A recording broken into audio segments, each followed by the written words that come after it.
ታዲያስ አዲስ የፍርድ ሂደትን አስመልክቶ አዲስ ነገር አለ ተብሎ ነበር እኛም ጠየቅና አድርግ ብለን ደወል አድርገናል የአለለኝ አዘነ ወንድም ጋራ አሸብር አዘነ ጋር ነው ደወልነውና ዛሬ ችሎት ቆይታም እንደነበራቸው ነው ሲነግሩን የነበረው ጤና ይስጥልን አሽው እንዴት ዋልክ እግዚአብሔር ይመስገን እንዴት ዋልሽ አለን ፈጣሪ ይመስገን ዛሬ ችሎት ሄዳችሁ ነበር ጠዋት ላይ ተብሏልና ምን አዲስ ነገር አለ ድጋሚ የይግባኝ ጥያቄ ተጠይቆ ነው ወይ ሄዳችሁትስ ከመጀመሪያም ጀምሮ የይግባኙ አጠያየቅ በአለልኝ መዝገብ ላይ 40 ምንጭ ክርክር ባልተካሄደበት በአንድ የደቡብ ኢትዮጵያ ክልል ጠቅላይ ፍርድ ቤት ኦፊሰር ነው ተፈርሞ ወደ ሶዶ የተዛወረው መዝገቡ ላይ ከዚህ በፊት ምንም አይነት ክርክር አልተካሄደበት ከዛ በኋላ በእኛም ሶዶ መዞሩን የሰማነው ከሰዎች ነው ይሄ እንዴት ይሆናል ብለን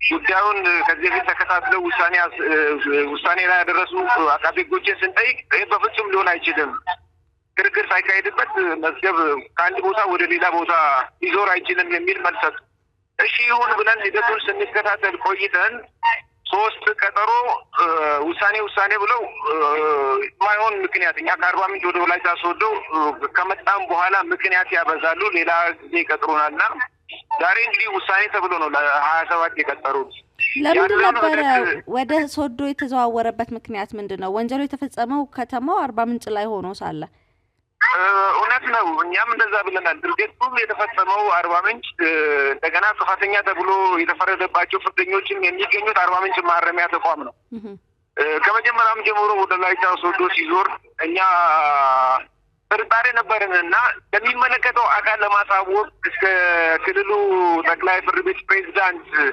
አቶ ብርሃኑ ፈይሳ የሚባሉ ወጋደ ፈይሳ የሚባሉ ጋር ድረስ አቤቱታ ይዘን ሄደናል ከዛ አቤቱታውን እኔ ራሴ ካስገባሁኝ በኋላ ምንድነው እንደመልስ ተሰጠኝ መዝገብ ከየትም ወዴትም ሊዞር ይችላል እናንተ በዳኞች ተማመኑ ላይ ተወሰኑ ውሳኔ መሰረት በማድረግ ስለሚያዩ ተከታተሉ ነው ያሉት ስለዚህ የጋሞ ዞን ከፍተኛ ፍርድ ቤት ላይ የነበረውን የማስረጃዎችን ቃል በማጠፍ ከውስጥ ቆርጦ በመጣል አሁን ዛሬ በተነበበው ችሎት ላይ የሰማነው ነው ነግርሽና ሂደቱን ጭራሽ በቃ እሱ ራሱን ለማጥፋት በሚልበት ሰዓት እንደተንከባከበች ያኛውም ገዳዩ ወደ ቤት የመጣውን ከዚህ በፊት ለማይተዋወቁ እንደዚህ አይነት ጥቃት ሊያደርስ አይችልም ብሎ ነው ፍርድ ቤቱ የደመደመውና መጨረሻ ላይ እንግዲህ በነጻ ሊሰናበቱ የሚል በጣም አሳፋሪ ውሳኔ ወስነዋል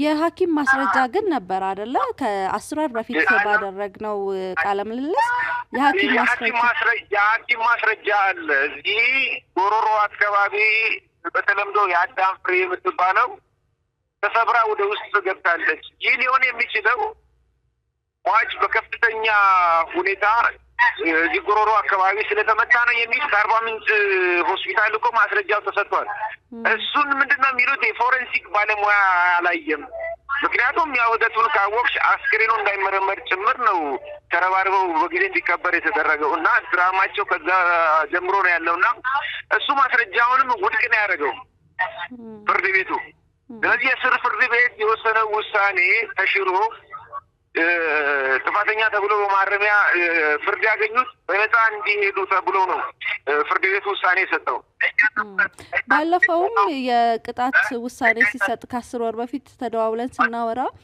ቅጣቱን በቂ አይደለም የሚል ቤተሰብ ድጋሚ ሀዘን ላይ እንዳለ እንደዚሁ ስትገልጽልን ነበርና አሁን ቤተሰብ ያለበት ሁኔታ ምንድነው የሚመስለው ከዚህ በኋላ ይግባኝስ አይጠየቅም ወይ የፍርድ ሂደቱ ነፃ ናቸው ብሎ አሰናብቶ ይቀራል ወይ የሚለውን እስቲ ምንድነው አሁን የሰማችሁት ያደረሳችሁ መረጃ እኛ አሁን በከፍተኛ ሀዘን ውስጥ ነን ምክንያቱም የገደሉት እንደገና አለልኝን የገደሉት ለብር ነው እንደገና ያለልኝን ብር ተጠቅሞ ፍርድ ገምድል አድርጓል ዘንድ ደግሞ ያን ሂደት ከችሎቱ ወጥተን በለቅሶኛ በምንገልጽበት ጊዜ ለዛሬ ችሎት ለውሳኔው ተብሎ እስከ ዛሬ ድረስ ምንም ፖሊሲ ውስጥ የለም በውጭ አንድ ፖሊስ አለ ችሎት የሚያስገባ የገቡትንም የሚያስወጣ በዚሁ ፐርፐስ ተብሎ የመጣ አንድ ፖሊስ ኃይል አለና ያልደበደበው የቤተሰብ አባል የለም።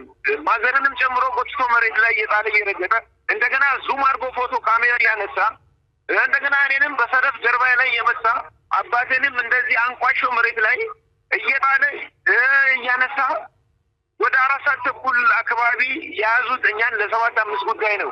ስልካችንን ሁላ ቀምተው ከሌሎች ሰዎች ጋር እርዳታ እንዳንገናኝ አድርገው ነው ይሄን ውሳኔ የወሰኑትና እጅግ በጣም አሳፋሪ ነው። መሞቱ ሳያንስ ቤተሰቡ ተደብድቦ እብን ማዘር ራሷን አታግመዋል።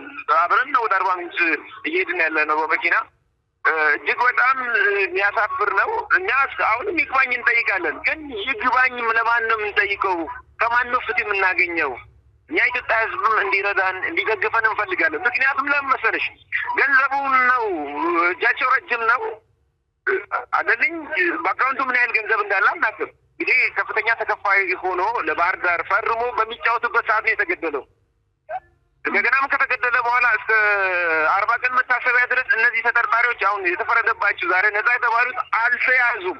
ስልካቸው በእጃቸው ነበረ፣ እንደፈለጉ ሲዘውሩ ነበርና ይኸው ዛሬ ተሳካላቸው፣ በነፃ ወጥተዋል። እኛም ይግባኝ እንጠይቃለን። ከመጠየቅ ወደ ኋላ አንልም። እንግዲህ ፍትህ ከእናንተ ጋር ትሆን፣ እውነትን ፈጣሪ እንዲያወጣላችሁ ነው እኛም የምንመኘው። ከዚህ በኋላም የሚኖሩ አዳዲስ ነገሮች ካሉ እንደውልና እንጠይቃለን። በርቱ፣ ጽኑ። ፈጣሪ እውነትን ያወጣል። የትኛው እንደሆነ እውነቱን እንግዲህ ፈጣሪ የሚያወጣ ይሆናልና የምርም እንደው አለልኝ ራሱን ሳያጠፋ በሰው እጅ ሞቶ ከሆነ ከፈጣሪ ቅጣትም ከምድር ላይም ቅጣትም እንተርፍ አይሆንም። ይሄንን ያደረጉ አካላትም ፍትህን እንግዲህ ለሁለቱም አካል አለልኝ ራሱን ያጠፋን የሚል እኔ 100% አለልኝ ራሱን አጠፋ ብል እምነትም የለኝም፣ አልቀበልም። ምክንያቱም የተነጋገርነው ማታ ከኔ ጋር ነው። ጸበል እንደሚሄድ እግሩን ስለሚያም ጸበል ሄዶ መጥቶ ቀለል ያለ ስፖርት ጀምራለሁ ሜዳ ወጣለሁ ከ10 ሰዓት በኋላ ብሎ ነው ማታ 3 ሰዓት አካባቢ የሸኘሁት። እንዴት ሊሆን ይችላል? ጭራሽ የማይመስል ነገር ነውና ከጥርጣሬ በላይና ከጥርጣሬ በታች በሚል እነሱ በዚህ በህግ አረዳድና ቋንቋ ያስቀመጡት ነገር አለና አሁን የህዝቡ ነገር ሲደማመር እንግዲህ አሁን ለምሳሌ ወንጀሉ የተፈጸመው በመኖሪያ ቤት ውስጥ የተፈጸሙ የተባሉት የሚስት እህትና የእህቷ ባል እንደገና ደግሞ ይህን ነገር ካደረጉ በኋላ ራሳቸው ወስደው ሰቅለው አሁን ፍርድ ቤቱ ምንድን ነው የሚለው? አለልኝን ሲገሉ ቀጥታ ያየ ማስረጃ የለም ነው። እንግዲህ ሰው ሲያይ አይገለም። ስለዚህ ከጥርጣሬ በታች ነው በሚል ከግምት ውስጥ ወስደን አላግባብ የታሰሩት ገተመሪ ምናምን ብለው እንግዲህ በነፃ እንዲለቀቁ ብሎ ነው የወሰኑት።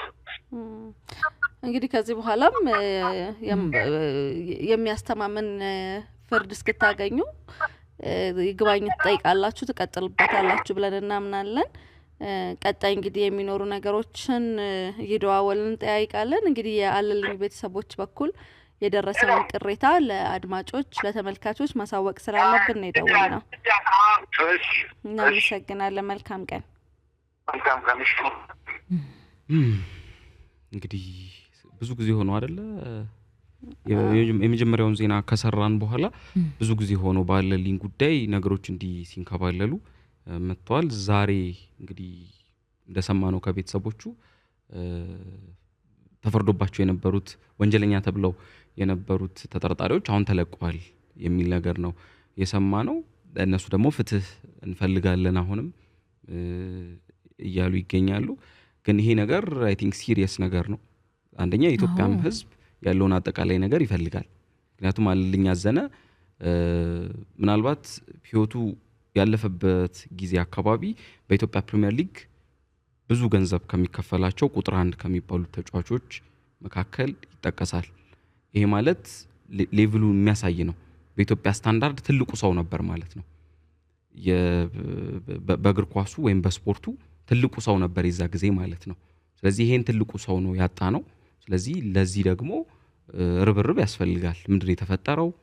እየሆነ ያለው ነገር ምንድነው የሚለው ነገር በእጅጉ ያስፈልጋል። የኢትዮጵያም ህዝብ እንደዚህ አይነት ጥያቄዎች አሉት አሁንም ይጠይቃልም እና ትክክለኛው ነገር እንዲኖር እኛም እንመኛለን። ትክክለኛው ፍርድ እንዲመጣ እንመኛለን።